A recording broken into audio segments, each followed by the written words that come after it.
Sweet first look at Caitlin Clark's WNBA Delta Airlines charter. If you follow me on social media, then you probably know that like most sports enthusiasts, I'm a big fan of Caitlin Clark.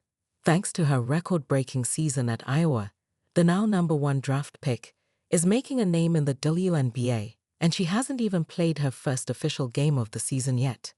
Caitlin's first game is tonight, when the Indiana Fever travel to take on the Connecticut Sun at the Mohegan Sun Arena. However, unlike in college where big programs such as Iowa Hockey's typically use charter flights, travel in the WNBA is still mainly via commercial air for financial reasons. That was from an ESPN story 2 weeks ago, which also reported the growing visibility of the league has made security, including going through airports, a bigger concern. Cooper Flagg's popularity in men's basketball could compare to Caitlin Clark's in women's college, coach says.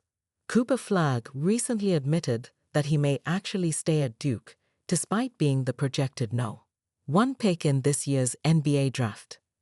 Well, if he were to do that, he could put men's college basketball back on the map, one college coach believes.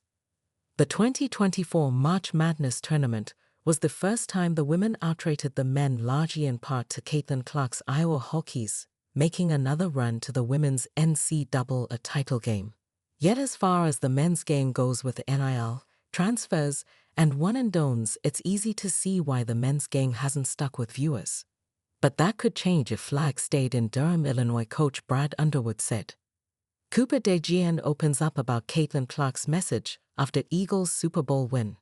The Philadelphia Eagles defeated the Kansas City Chiefs by a score of 40-22 in Super Bowl LIX on February 9, 2025. In hindsight, the game might have been out of reach once Chiefs star quarterback Patrick Mahomes threw an interception to Eagles cornerback and former Iowa Hokies standout Cooper DeJean, which DeJean returned for a touchdown to make the score 17-0 in the second quarter. When speaking with Kay Adams during his February 12 appearance on the Up and Adams show, DeJean revealed that he received a congratulations text message from die-hard Kansas City fan and fellow Iowa Hokies alumni Caitlin Clark. Yeah. She sent me a nice message congratulating me. So that was nice of her being a Chiefs fan, and all DeJean said when whether he received a message from Clark after Sunday's game ended. During a February 19 appearance on the Pivot podcast, DeJean expanded on the message he received from the Indiana Fever superstar. "I think us going to Iowa together.